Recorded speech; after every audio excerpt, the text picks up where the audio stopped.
Here, where we are, the main farm, what do we have here? We have mangoes, we have oranges, Okay. we have cocoa, Okay. we have fish ponds, Okay. and then we do the normal crop plantations. We have also the designated side where we do corn plantations and cassava, plantain, coconut, everything that you can think of, you're planting it here. All right.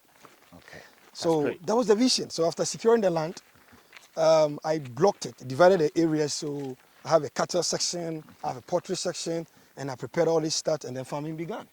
So that's the whole story. And it's been a consistent dream. So I'm being very consistent, and over 12, 15 years now, this is where we are, with few area awards, district awards, and even a national award in this farm. I have been through America. I've been have an experience in the corporate America. I have a school in America. I have 2 business degrees. I have management degree. I have management information systems degree. I have MBA in finance and accounting from Florida. Wow. But I'm sitting here and there's no amount of money that you give it to me to go back to America that I'll move. Oh. Yes, so if you tell me it's only about money, yes, you're right. You could be staying back home in America and be earning hundreds of thousands of dollars a year. But I prefer to continue this project for the next 10 years or more. And then I'm very confident that this is where my dream, and this is what I want to do. So the knowledge that I've acquired have not left it behind. I'm using all that knowledge to support and then bring in what I can also do to also make the farming more effective, reach out to more people so I can also assist the best that I can. So we can also be part of the pace setters for contributing towards sustainable agriculture. Kwaminat TV, supporting African businesses home and abroad. Kwaminat TV, invest in the full way to sell your brand to the world. Kwaminat TV, supporting African business. Welcome to Kwaminat TV again. Today I'm here at Sunyani, aka, or let's say Aka Farms. And this farms is a broad farm. I mean, it's going to come like an episode because we have mango farms, we have orange farms, we have cocoa farms, we have fish ponds, we have animal farms, and so on and so off. So those guys who want to come into farming should watch out or keep following us for the farming from the episode that is coming. And the person that I'm coming to speak with holds a couple of degrees, masters and whatever. And he left America back to Ghana, Africa, to become a farmer. We are going to meet him and ask him why someone who has degrees which can earn more than $200,000 in America and just left to come back home.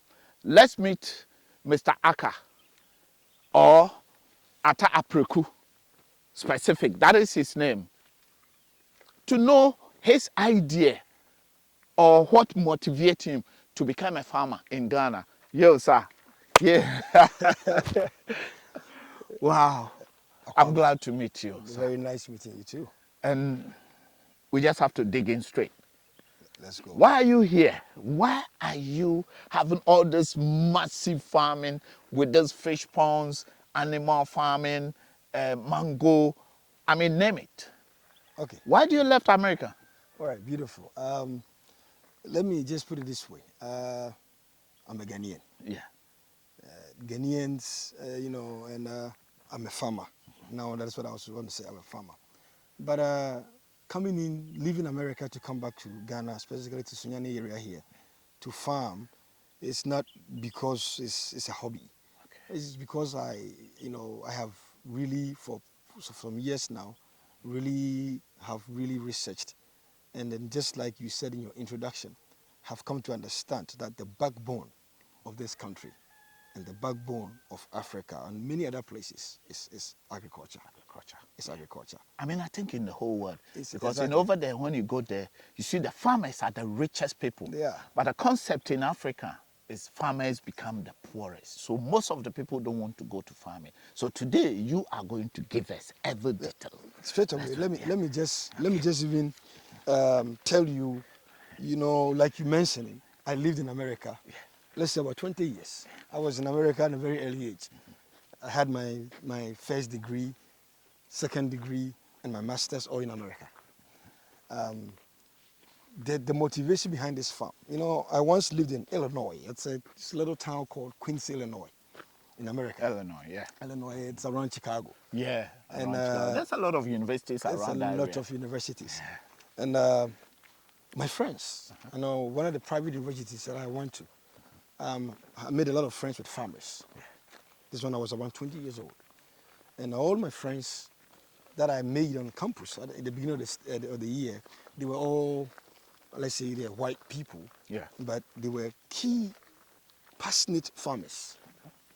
Okay, so most times when we finished our semester, like on the summer breaks and other stuff like that, Yeah. everybody goes home. I was an international student, and I would stay back on campus. So all I do was just So visit, you'll be alone. and probably, visit my friends and farmers. One day, I visited a friend's farm, a friend's dad's farm, and I spent most of the summer there. Okay. It was just a corn farm. That was the first place. And then I walked into the farm, saw about over 100 acres of beautiful corn farm setup, where they have even corn production, oil production factory inside the farm. So wow. you see these beautiful farms every day, few people in the farms. They are farming corn throughout the year with water systems and everything Let's walk else. through. And Let's then walk through. they produce corn oil. So one summertime, I see a lot of trucks coming out of the farms with corn oil produced in their own farm. Wow.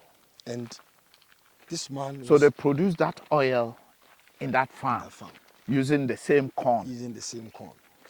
And then one day I said, I come back home and I said, look at all this agricultural future.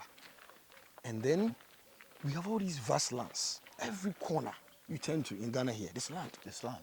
Massive. Massive. The one we're coming. When they're coming. And, my vision and my thought is like, what can we also do? How can we be pace setters? What can we do to establish something that will recall? And that would actually bring in. So we go this side. This way, let's go this way. That will bring in the hope of the Ghanaians. And at the same time, to make something happen, same as what is happening over there. So it was a motivation. So at that time, I was still, it's like a research stage. So now I've gotten the vision. I want to do something. I want to create something. So I came home. And then, it began with the land solicitations and all that stuff. So it began like about almost 15 years ago. Wow. Yeah. And so at that time, it was like a joke. So I came in around, started exploration, went to the chief's palaces, everywhere that I could be. So I secured about, let's say, almost 400 acres of land. You can't mean it. Yes, I secured about 400 acres. It took a bit of time, like 3 years, but because I had a plan and had a vision. Yeah. So there's a farm that's divided. I have the main plantation that we are here today that you see. We have at least a little over 200 acres here. Then we have Around this area. With With these mangoes, with the mangoes, oranges, and cashews and cocoa. And then we have a separate place for the cashew. Okay. We have a separate place for the So fish. here, where we are, the main farm, what do we have here? We have mangoes, we have oranges, Okay. we have cocoa, Okay. we have fish ponds, Okay. and then we do the normal crop plantations. We have also the designated side where we do corn plantations and cassava, plantain, coconut, everything that you can think of, you're planting it here. All right. Okay. So that was the vision. So after securing the land, I blocked it, divided the areas. So I have a cattle section, I have a poultry section, and I prepared all this stuff, and then farming began. So that's the whole story. And it's been a consistent dream. So I'm being very consistent, and over 12, 15 years now, that's where we are, with few area awards, district awards, and even a national award in this farm. And the ultimate goal is to create one day, which is going to happen, is to create an agricultural tourist village. Agricultural tourist village, that's the goal. Wow. Where I will have students come in here. Already I've had few students come and do agri students come and do their internships here. Some of the young women that you saw out there at the farm working, you see them. They're all from the agri college. All right. And I train a lot of them here. Okay. And That's great. that's the goal. We have a zoo. We have in the future we're going to have a zoo. We're going to have everything that you can think of agriculture. Our fish ponds, now we are into research stages. We're putting together a fish training course where people can come in and have training here at the farms. Okay. They can register online, they can register on our YouTube pages, anywhere, and then come in around here and then have their training in fish pond or where their interest lies, everywhere their interest lies. You teach them, and then that will be the little we can also contribute for the economy and then for the hope and for the big dream of agriculture. And for Africa. And for Africa. So, I mean, people can come from all over Africa. All over Africa, that's the goal. I mean, we're not limiting to Ghanaians, no. The goal is just to, the same way we traveled thousands of miles away to see how beautifully people are farming, now we can do it here.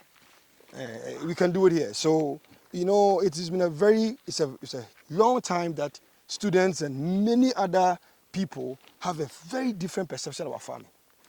So it's time that some of us can also do the best we can and then use this opportunity to showcase what is in here that anybody who is interested can join in and will never regret. Because it's been so much we have done here. This project has taught us a whole lot and we keep going. Yeah. There's a question that I want to ask you first one. There's a concept here, or there's a mindset here in Ghana. I'm saying Ghana. I think it's the whole Africa, but I'm saying Ghana because people think farmers are poor. Clear that side first before we continue. I think that perception, per my own little research, I think it's just a perception. I don't understand where people mean by Ghanaians or Africans or naturally farmers are poor. It is never so in any part of the world that you go to. Most farmers at the diaspora and at areas are very, very rich people. Yeah. That's what we saw in Europe and also in America. That's what we saw. Exactly. And so that perception, it's poor farmers. The only thing I think I have come to understand is probably the arrangements and then the support for farming, support for agriculture. That is both in the private and the government sector all around. Is probably what is a little bit lesser compared to what is out there in the rest of the world. Like farmers getting access to equipment, getting access to maybe finances and stuff like that. If you look at our area here, the structure of that is a bit different compared to what we see in Europe. But farmers that are really focused and doing the little that they can and doing it right, they are not poor. They are not poor. And doing the little that they can and do it doing right. it right. That's doing it right, and that's the whole thing. We will talk about a lot. Talk about it a lot, and I don't think it's a perception. Okay. Perception, but I always encourage people. Like right now, as I stand here, I have been through America. I've been have an experience in the corporate America. I have a school in America. I have 2 business degrees. I have management degree. Okay. I have management information systems degree. I have MBA in finance and accounting from Florida. Wow. And I'm sitting here and then there's no amount of money that you give it to me to go back to America that I'll move. Oh. Yes, so if you tell me it's only about money, yes, you are right. You could be staying back home in America and be earning hundreds of thousands of dollars a year. But I prefer to continue this project for the next 10 years or more. And then I'm very confident that this is where my dream and this is what I want to do. So the knowledge that I've acquired have not left it behind.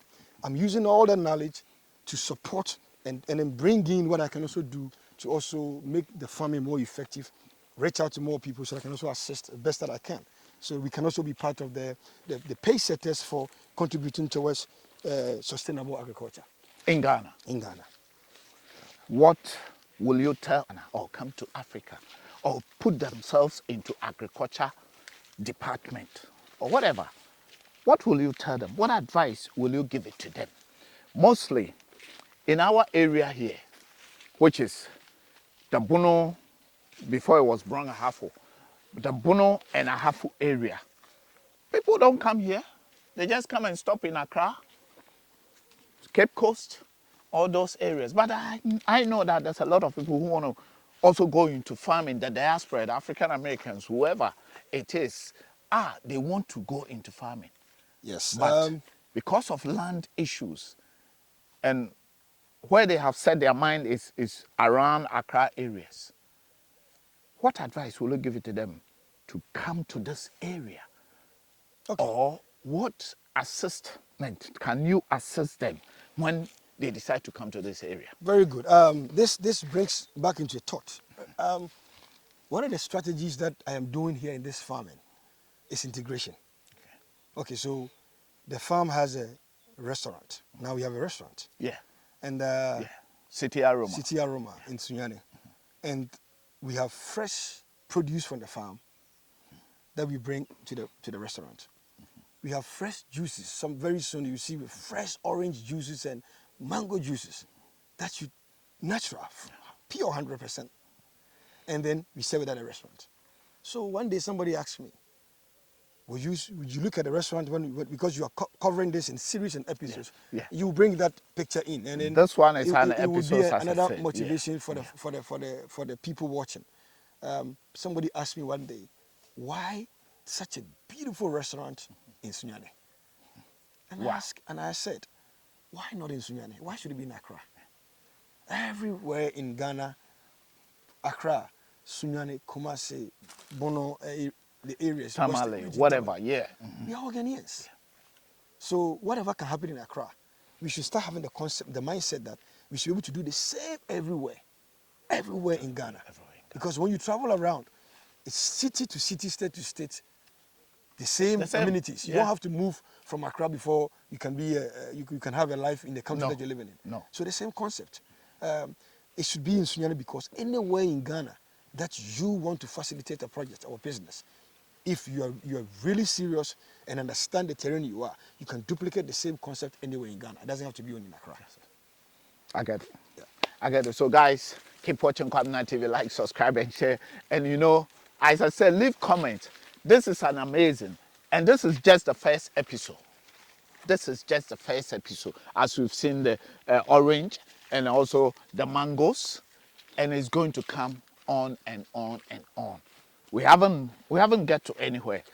Leave comments on this, and if you are also want to be a farmer and you need any advice, I think AKA Aka Farms will give you any advice or assist you in anything, including lands. Yes, lands acquisition. We have had that experience.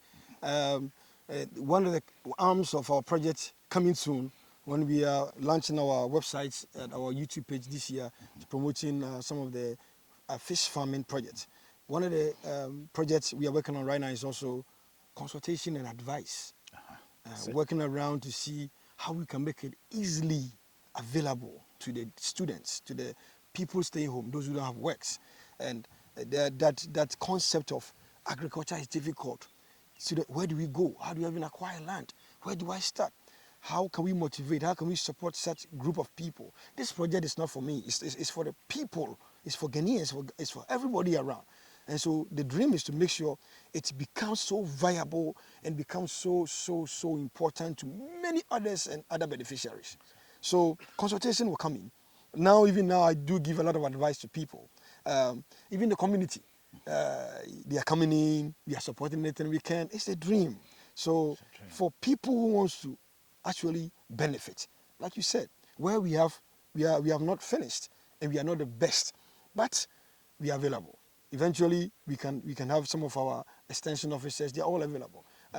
We want serious farmers, serious young and old farmers that wants to duplicate this, especially those in the diaspora. That's what I'm going. Mostly people who are in the diaspora who do call me always. I want to do this. I want to do this. I want to do this. One of our arms is strategic partnership.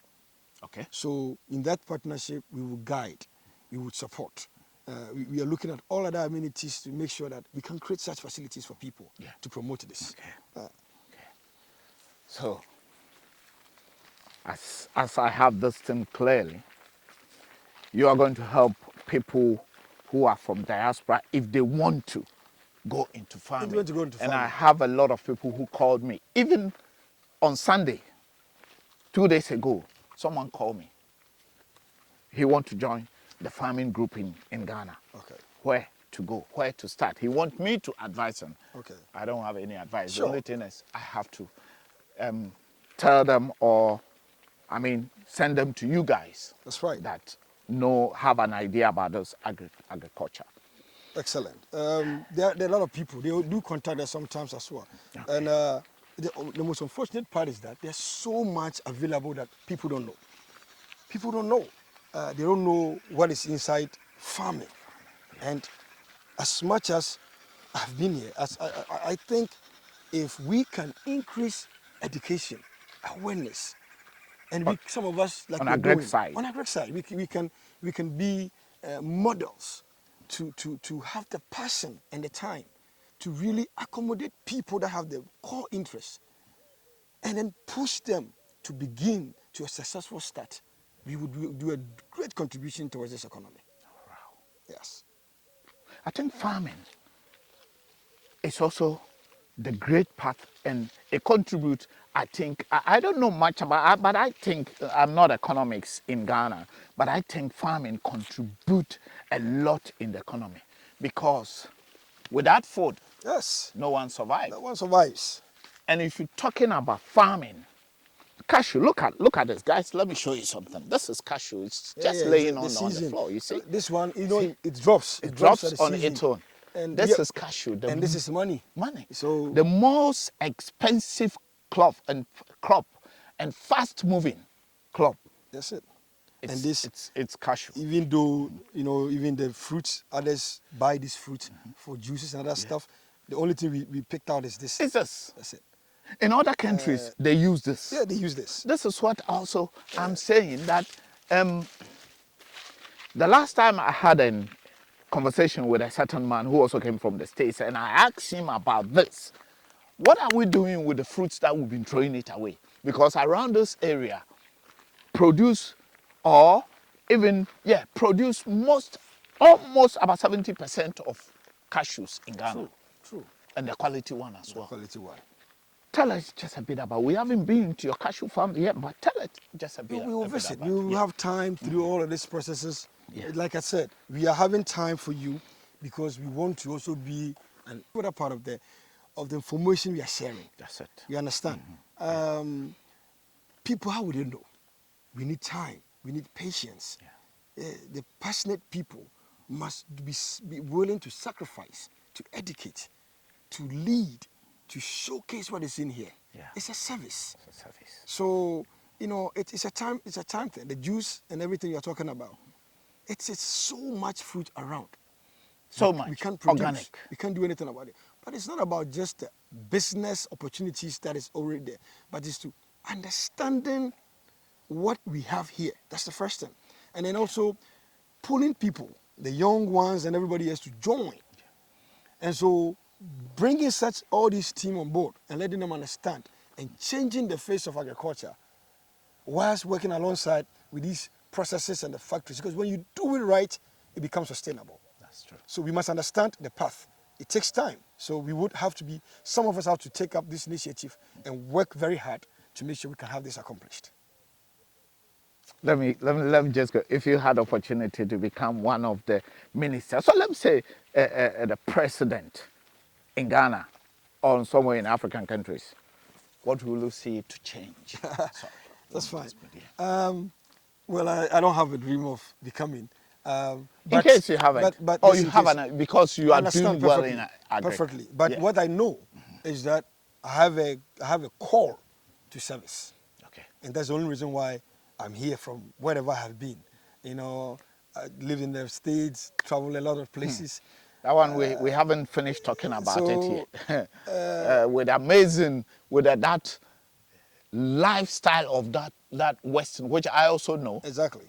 Which, if you want to stay there, you can live there comfortably. Exactly. But it's also not comfortable than living in Africa. Not at all. Look at the fresh air we are enjoying. When you come here, you can imagine the environment, the freshness of the place. Everything else is different here. When you stay here from morning to evening, and the moment you get back to the city, Sunyane, and that is, the you town, completely everything is changed. Everything's changed, yeah.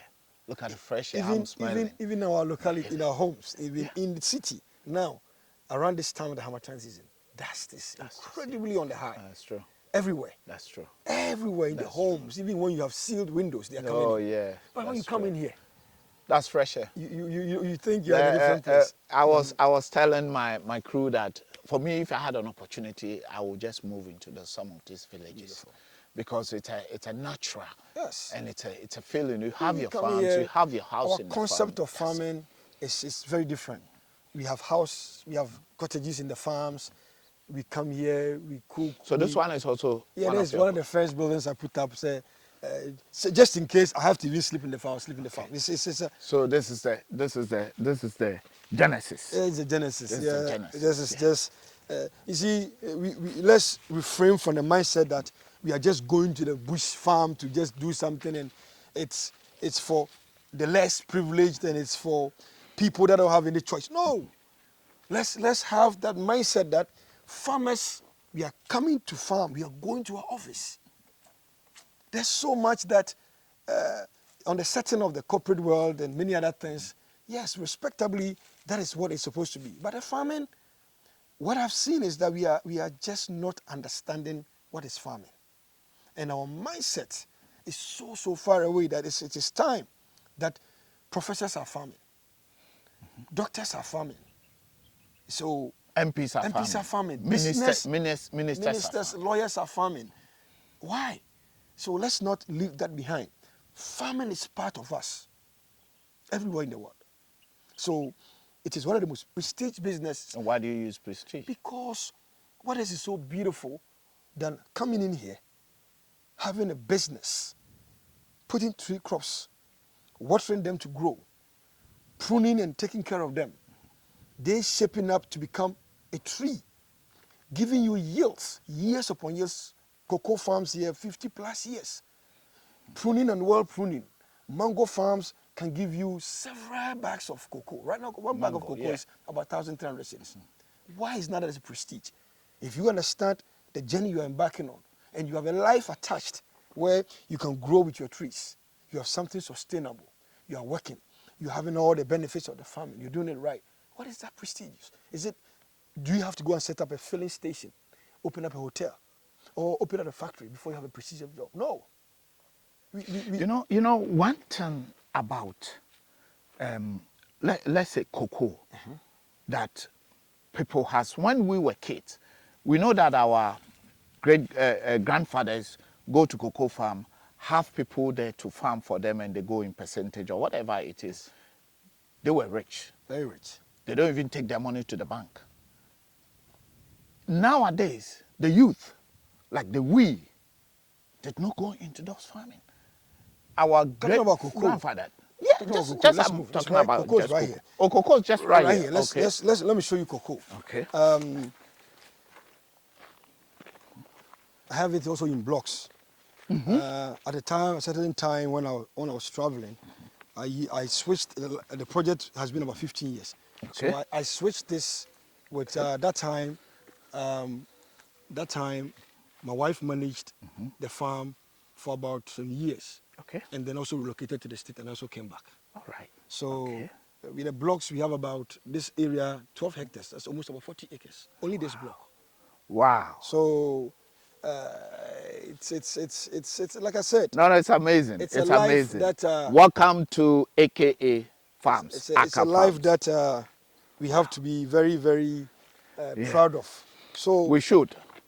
like now, giving you briefly. So we enter the cocoa briefly. You see, right now, farming has a procedure. As we are in here right now, we are in around February. Yeah. And we are preparing the cocoa for the season. Okay. Just like everything we are doing in farming. Like I said, it's prestigious. We understand what you're doing.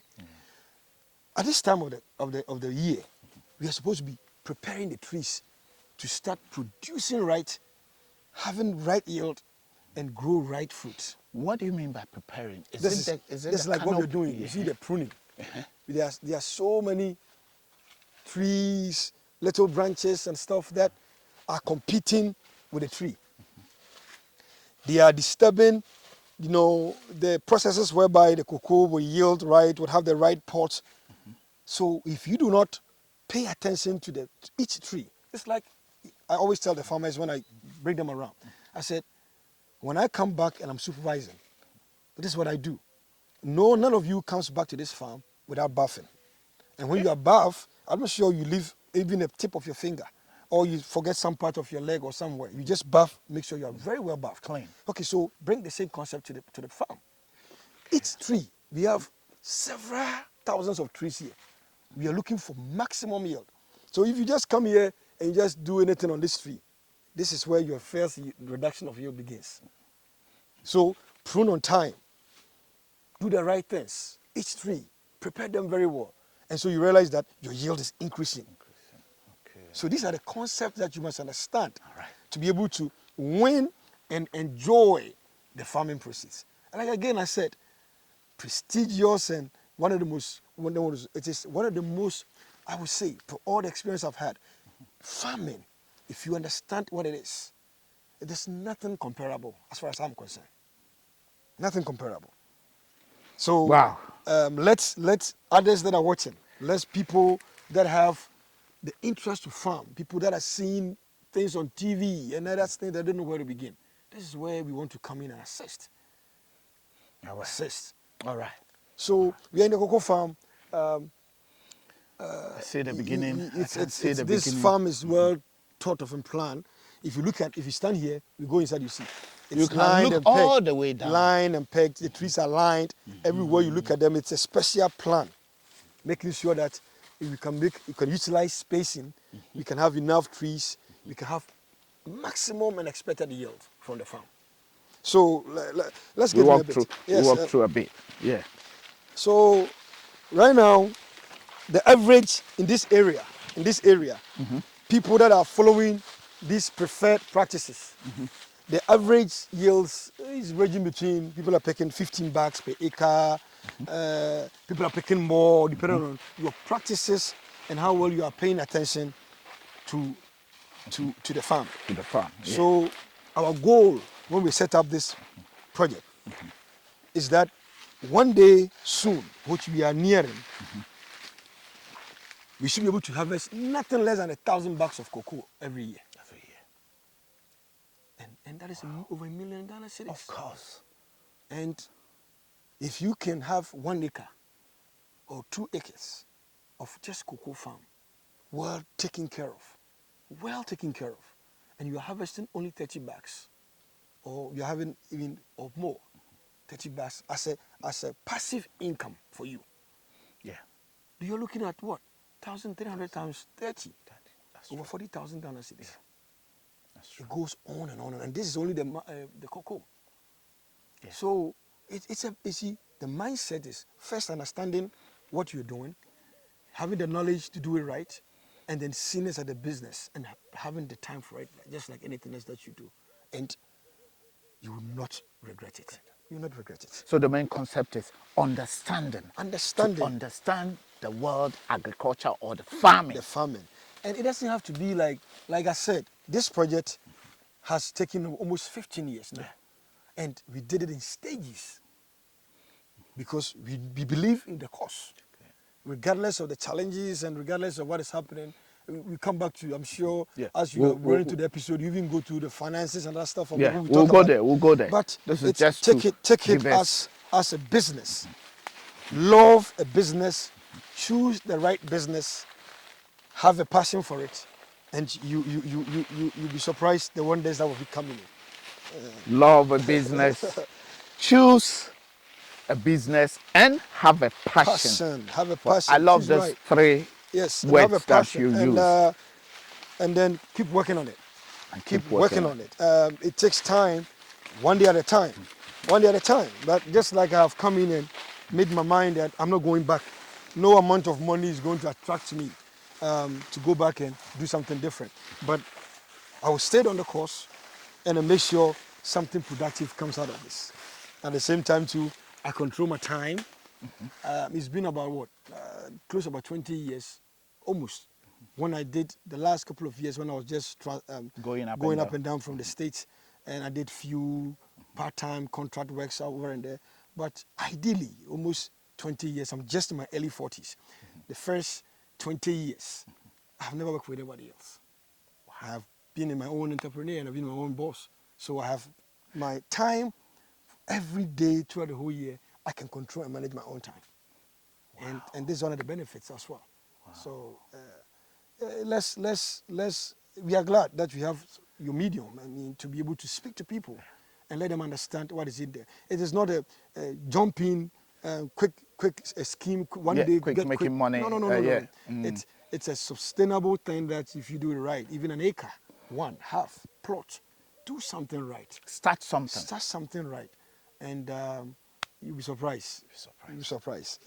So let me just ask you about the cocoa. Sure. When you plant a cocoa, the very day you put the seed on the ground, how long does it take before it becomes like now that we have seen it? Okay. Right now, one of the little advice I'll give to our viewers, you know, not only cocoa, all other plantations that you're doing, one of the key things that you want to consider, one of the very key things you want to consider is when you prepare and you're ready to farm, the most important thing to me is the seed that you're going to put on the ground. That's the beginning of everything. Okay.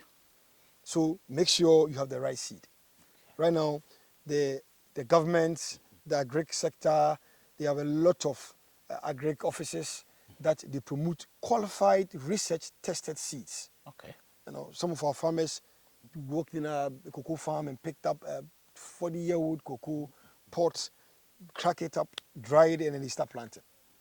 I've had a lot of issues with some of the farmers and realized that 5 years from now, because maybe the seed you don't know was not the best of the seed. So you put energy, you nest the seed, the tree grows, and you start harvesting 2-3 years, the cocoa started going down again because you don't put the right seed down. Okay. So think about it. To start planting again, normally cocoa will take 3 years averagely for the hybrids, and then they start, coming. Yeah. So you don't want to go through that route 3 years. Like education is so important. Others have done it. They go through that, put anything there, farm becomes discouraging and processes becomes disarrayed, and then they back off. So put the right seed down sustainably, and then make sure the right practice is done on the beginning. That's the hardest part of it. The time came in this cocoa farm, we had a lot of challenges. 8-9 years ago, rain was a problem. But because we believe in the cause, you'll be surprised. I used to get up 4 a.m., bring a couple of laborers, we water the trees. Every single tree we're watering. Wow. 4 a.m. Before finish watering at 6:30, I go back and get ready to another work. Wow. So 3 years averagely, you can start getting fruits. You can start seeing if you put down the right seed. So all my farms here, these cocoas are hybrids, certified from various stations in Cocoa Board. So I didn't even pick from one Cocoa Board area. One recommended area. I picked the seed from Drobo, some from Koforidia, some from Kumasi Institute, different places. Yeah. Next so time, that plant at it. least you can't Because go that's wrong. the difficult part. Now I'm not going to plant again. If I had to start to plant cocoa for 10 years now, and then I realized after all the labor work and everything, that's 7 years, I'm not getting the right yield because I didn't do the right research. That's a big problem. So this goes into every farmer and all plantations. Before you put something on the ground, make sure it is right. Make sure it is right seed that you're putting there. Make That's sure the beginning of everything. That's the beginning right now, of it. I'm not planting. Yeah. I'm only coming here, maintaining it. The job becomes maintenance at a certain point, and then you sit back and enjoy the process. That's it. Exactly. Yeah. These 40 acres well pruned. You can see we are pruning. Even we are still on pruning processes. Pruning is an essential part around this time of the cocoa season. If you want to see yield, pruning, very important. Because, some of the trees I will show you maybe when we get to the area where we are pruning, they have leaves, they have branches. Yeah, it's like a canopy style. But not all of these branches. Like right now, this cocoa tree we are standing here. The yields are coming from the stems. And then these broad branches and other things, not the leaves and everywhere. You go to cocoa farms, you have plenty of leaves everywhere, and you don't prune it right. So the leaves, the branches are all competing with the food, everything else. So when you remove them at a certain part of the time, you get the right yield. Your spraying processes, like when I come here and I'm spraying this cocoa tree, I put a spraying on it, within a few seconds I'm done. But if there were plenty leaves, all the leaves are taking the chemicals. The chemicals, yeah. And they're waste. Yeah. They're not going to give you any yield. So pruning is very essential. So now, we were talking about doing something for this cocoa to get the real, I mean seed or the pod. Something like you need to also cut some of the cocoa trees or some of the branches down for the for you to get a better Yield. seed. Yeah, yield. That's correct. Yeah. So explain it to us and also show us how they'll do it. Okay, sure. We can pick at least 1 or 2 trees. All right. Okay, so as you can see, if you look at the back here, all those trees that you can see, they have been pruned. They've been pruned. Okay. Okay, and then I explained earlier that we prune to make sure that at least we relieve the tree, Okay. so that they can yield better. Better. Yeah. So if you look at these ones compared to these ones, ones, see there's a lot of leaves and minor branches. You see a lot of space And here. space here. Yeah, And normally when you are standing in here like this at the cocoa, when it's you're supposed to see at a far end, distance far from end, yeah. wherever you are. Okay. So it is a combination. For the pruning we have, like for the cocoa we do normally about 3 different types of pruning. We have the formative stage where we will go to that different content. Oh, yeah. And then it's structural and then formative. Formative. So more or less of a structural pruning that it's ongoing We are right about now. to do now. So Okay. the concept is that we want to make sure that the trees get enough sunlight. Okay. They get enough sunlight. Okay. There's air. And then the branches that don't form pods and all the other branches that don't form pods, that cannot form pods on it, are removed so that the tree is relieved. Because the nutrients that is sharing among the leaves and the rest of everything that is happening, we are controlling it to make sure that it has enough.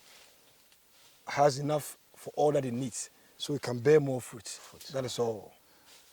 So basically, this is how they prune it. So the unwanted parts now, and it's done every year. After your last harvest, you must prune the tree. Prune it again. Exactly. All right. So Okay. for this part that you are cutting off, Yeah.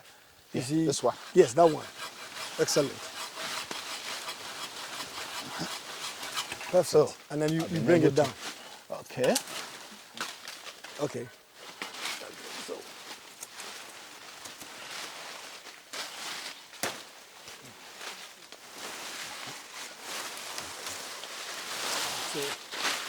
So, and this one too as well?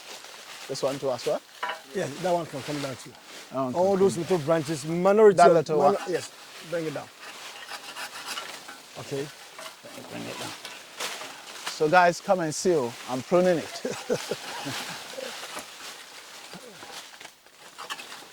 Okay. And which one again? Okay, so even this one, you can cut it off.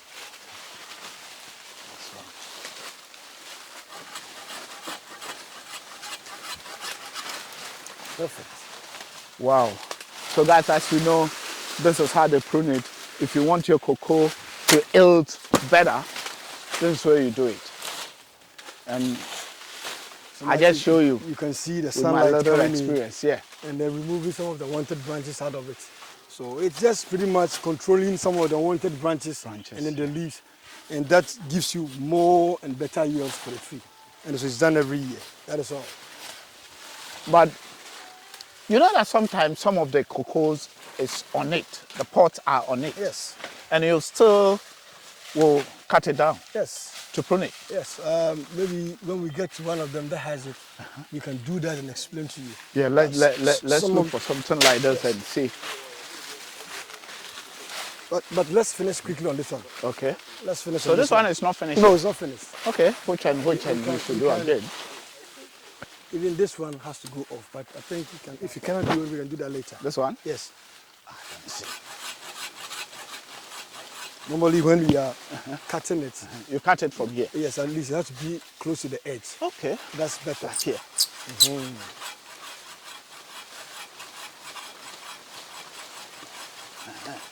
This one, if I was so it's That's it, perfect. That's it. wow, that is interesting. That's very, very interesting. It's interesting. Very good. Okay. Okay, so maybe one of these we can find the one with the pot, as you said. We can print it for you to see. All right. So who is going to print the next one? You? You can start printing some. I've done mine.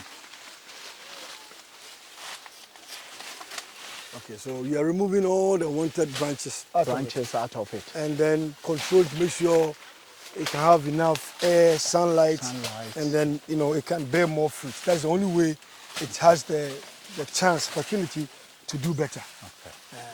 So you do that or work through every tree and make sure they are well pruned. That's all. This is good. So this is what we're saying. That's what we're saying. I mean, this is free education. Yeah, exactly, free education. This is free education. Exactly. We are educating you guys. Those who are coming into farming. I mean, follow Kwaminat TV because there's going to be a lot of this part of education coming on for free. We said it and we do it practically for you guys to see. They are all pruning it for the cocoa to yield better, to get better fruit, as he's saying. And see, the workers are all motivated. And the good thing is, the main man, the brain behind this whole farming, it's also in. And that is why you see, and anything that you are doing and you also participate. Why do you participate? Just in brief. No, well, we just want to end this. Like I said earlier on, I keep on using some of my favorite words. Prestige. It's prestige. Yeah. Two, this is a project that you must understand every part of the process. So you are coming in here to supervise the people. Yeah. If you don't know exactly how you want it to be done, how do you expect them to get it done right? That's true. So I come in here, get the hands on myself. Some of the training, I do get the training myself, and I lead them into the training. So that they rather understand preparation. So when I also walk to the farm and I see a tree that is not well pruned, I can pick it up easily. Very essential. In terms of the chemicals, it's just this is just random questions that I'm asking. In terms of the chemicals, is it very healthy to use any other chemicals or something? Because I think I have no idea about, but I know that people sometimes complain that the chemicals we're having now, or the chemicals that we're having now to spray, it's not good for health. Is it? Yes. Normally, I think these complaints are coming in from many, like the weedicides that we use to control the weeds. Yeah. You see, there are a lot of people, businesses that are just throwing some things around. But one of the things the government is doing right is we have a lot of, again, the agri sectors and the extension officers. They have the Cocoa Research Institute, for example. They have a lot of work being done behind the farmers. Okay. So they have recommendations for the type of chemicals you should be using, where you can get them. There are a lot of seminars, a lot of programs ongoing on those issues. So choose right. Obviously, the market is flooded with a lot of chemicals, but not every chemical you should just drop it and bring it into your farm. So they are quite safer ones that you use all the time, and then you'll be okay. Is it possible that the government will see to it that it's only safer ones that comes? It is very possible. Actually, this is what they are supposed to do. The process of bringing these products in, I think the government interferes. They do that. They have certification from Standard Board. They have EPA sometimes. They have the processes, even the agri sector.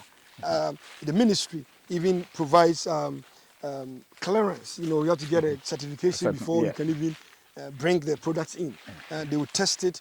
They have a testing institute where they test the product before they even give you license to come and sell it. So we are hoping that the processes are going right, and we are paying attention to recommendations. And then some of us also are able to do our own research in addition to the available information out there, so that at least we can do the right thing. Wow. This is amazing. Guys, keep watching Kwaminat TV.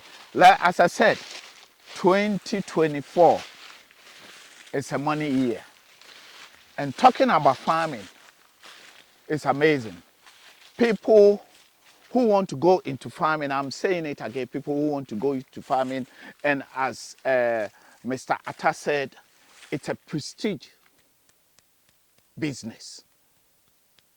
If you want to go in, take it as a business and take it as passion and love what you are doing. And also, you need to understand it. That is the main word. Knowledge is everything that you're doing. You need to understand You need it. to have adequate knowledge. That is how the beginning of the success of whatever you're doing. That concept of farming. There's a lot of people, I don't know if you can excuse me, to ignorantly would think farming is just for waste of time for certain people. For people who live in the village. It's because they don't understand. It's because they don't have the knowledge. They don't know what they're saying. Can I take something? Sure, thank you very much. You don't know what you're saying. So people you must educate. Let's start from somewhere. There's so many opportunities in agriculture. You can't just become a cocoa farmer overnight. But there are many things you can do. But it's a beginning somewhere. There's a passion must begin from somewhere. And then we'll be able to contribute a lot to agriculture. It's as simple as that. Can you tell me? I've seen cocoa here. Yes. Yeah. These were ones where when we were pruning. Yeah. It came down. Let me even talk about this ones. Okay. Okay. Some of the pruning, you cut down cocoa, even that are not ready. Oh, okay. Yeah, we bring down certain cocoas that are not ready because most farmers are even not understanding that process. Because why would you cut the cocoa down? Because that's what I need.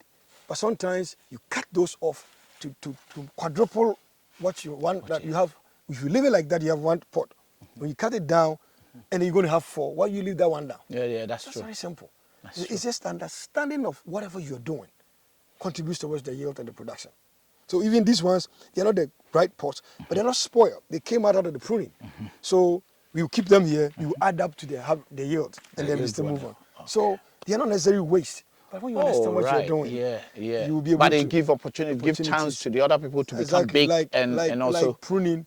People must understand, how do I prune my cocoa farm? I don't have access to extension of it. These are all sound, but they are available. There are a lot of areas people are willing to help farmers to do this. But sometimes it's just even the access to the information. And this is what I talked about earlier. Some of our partnering and our strategic plans is to make all these things available. Besides the farming, we are creating education. Education, yeah. Farming. Everything about farming education. Series will come.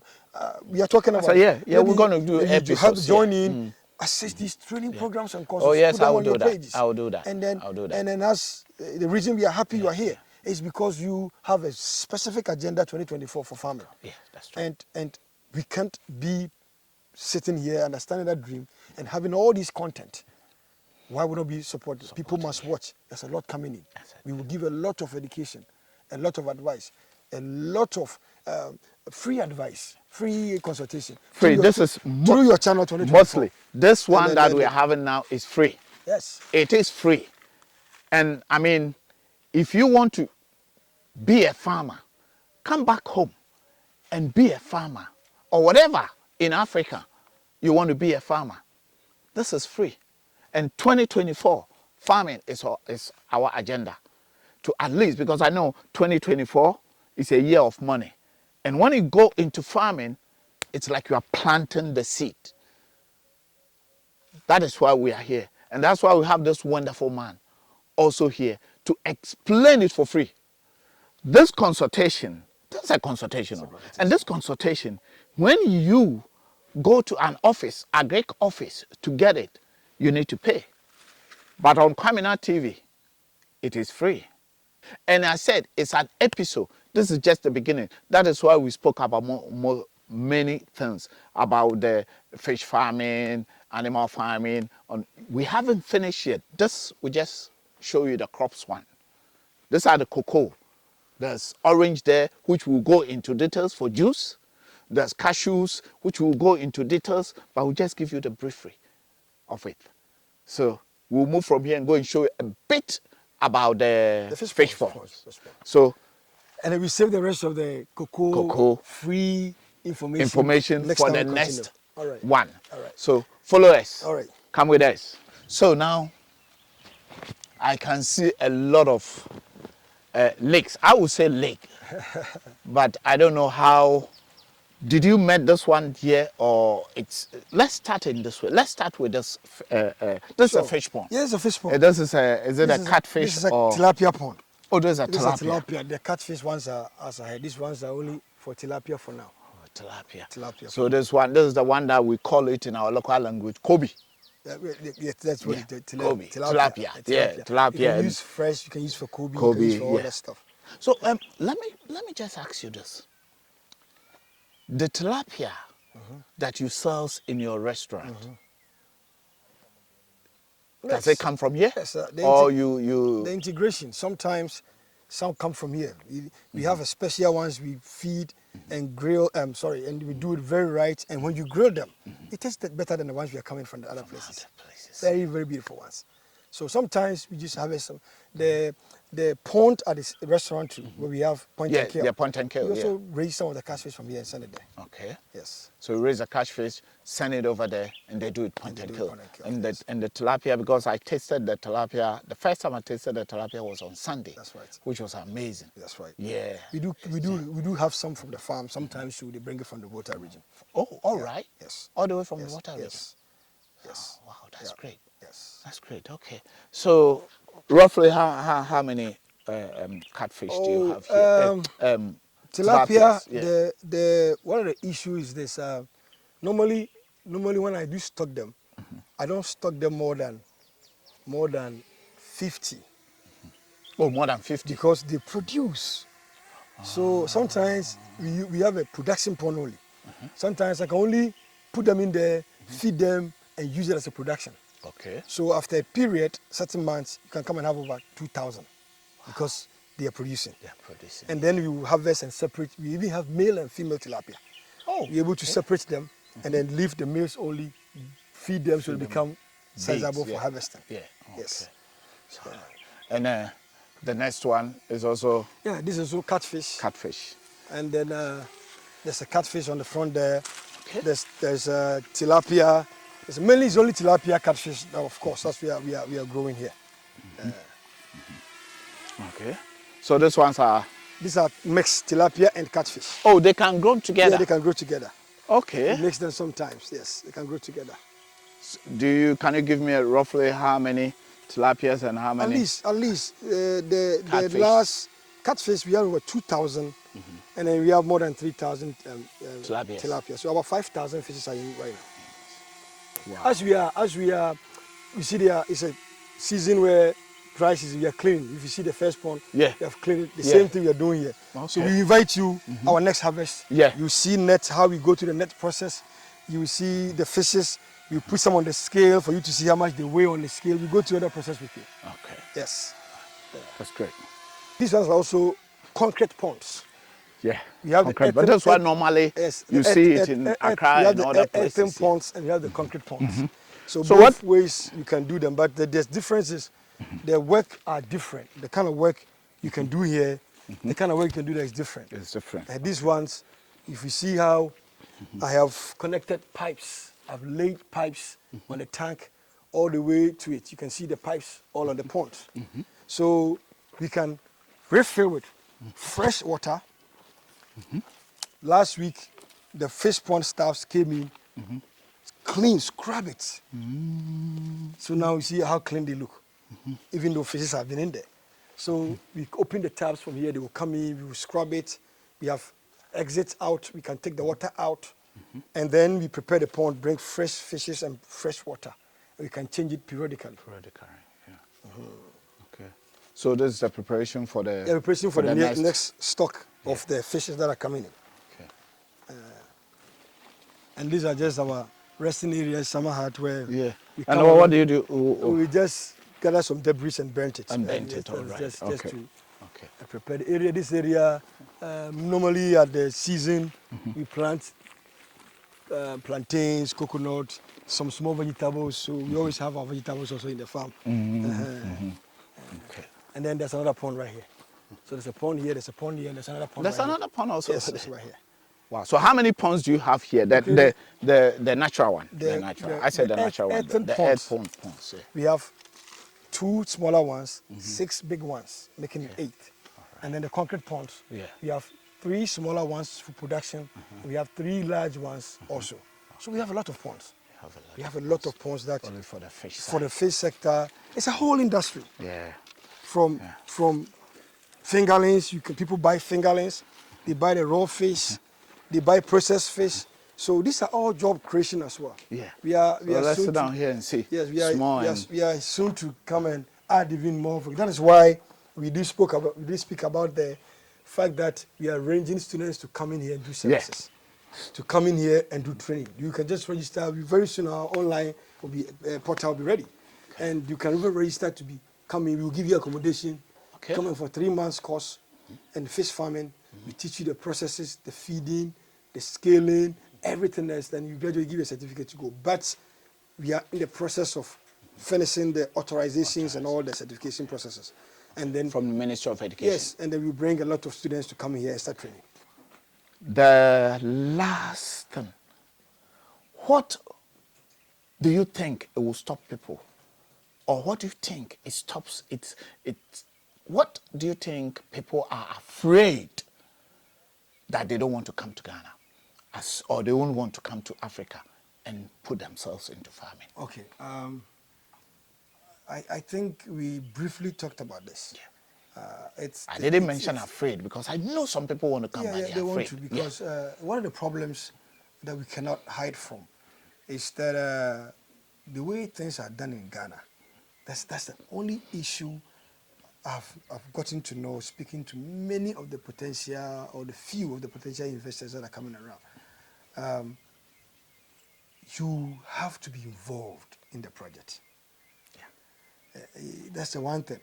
And most people are afraid because, one, doubt, risk. Yeah. And just like any other business, every business have risk and other issues. But there is always a solution to every problem. The moment your mindset tells you, this is how it is, so it will never be changed, you will never, ever be able to do it. There's no problem without a solution. That's it. So fear is another issue. But just like every prudent investor, the opportunities are uncountable than the fears. There's someone told me that here in Africa, there's a lot of opportunities. The only thing that comes with is the challenges. And the challenges also is the one that will give you the more opportunity. Yes, wherever there's a problem and there's a solution, there's money. There's money. So the opportunities are numerous. So the only advice is let fear not be the determinant for us now. No. But do not rush into the investment. Okay. Seek the knowledge. Move. Spend a little bit to acquire the necessary information. Go to the right places. Find the right opportunities. Find the right partnership.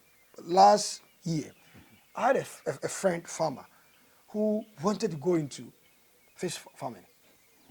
No amount of words would convince him because he's listening to the wrong people. Okay. People are quick to put up the problems. Yeah. Somebody stole my fishes, somebody did this, and all this information is everywhere. Everywhere you are going to find it. So this is what I told this man. I said, you know what? Just come in. I'll give you free accommodation. You come in and anytime you come, let the accommodation be on me. Part of our contribution towards this project. Now, I'm also going to give you a free pond. I'm staying away from my production in that pond for the next 6 months. Wow. So buy your own feed. I'll give you support of labor. Buy your own fish. Learn all that risk and the factors that you're afraid of, that you run away from. Learn to understand that they exist. Confront your fears and find a way to solve them. And then he did it. And I said, okay, now when you are finished, the only thing I take back is give you some fishes. That's all. That's all. Leave some here. Fishes. That's it. And then once you're comfortable, go and duplicate the process somewhere. So the issue is, there's fear everywhere. There's risk everywhere. But do not let the fears stop us from any potential growth that we have around us. There's a solution. So find time, visit the right places, like your job you're doing. You travel from places. I watch you. Of course, yeah. Places. Today you are in Sunyani, Ashiayim after Tra, about 20 minutes drive. Yeah. You are in the farm. You came with your own set of team, your own people, your car, and everything else is in the farm here today with us, all to come and capture a content for us.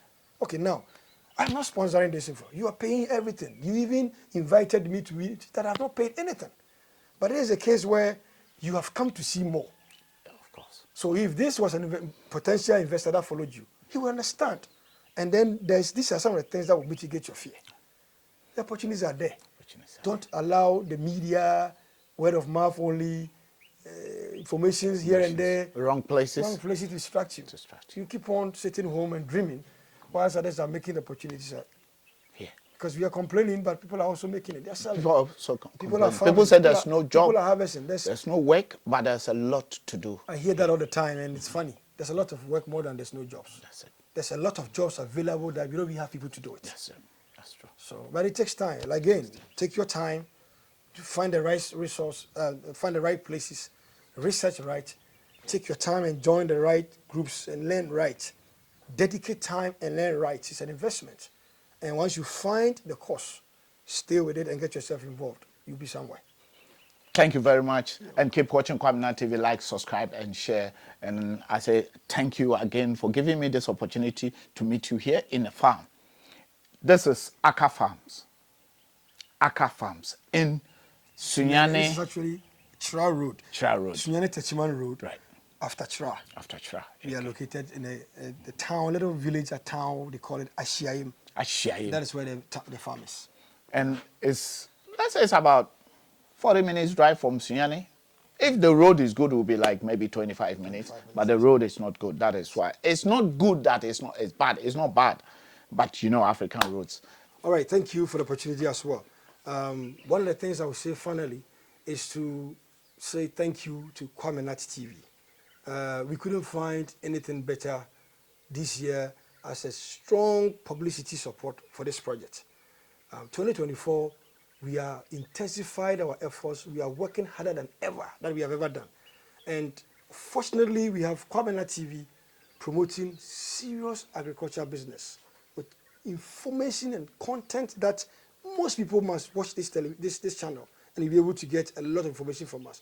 Our series and episodes, even with us here, it's a cross session for several months of the year. You're going to learn a lot from fish farming, cocoa, mangoes, oranges, animal farming, a lot of things that is coming on. And we have chosen Kwaminat TV to be partnering with this, information that we are sharing out there for free in 2024. So those of us who are fun for agriculture, who wants to get into agriculture business, we couldn't invite you follow this channel.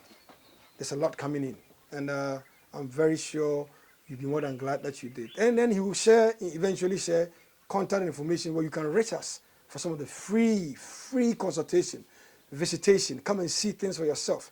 Come in and prepare yourself for your agricultural business and pursue this year. And thank you for watching. So keep watching Kwaminat TV, like, subscribe, and share. I'm still the youngest old boy. I love you guys. Leave comments. Thank you.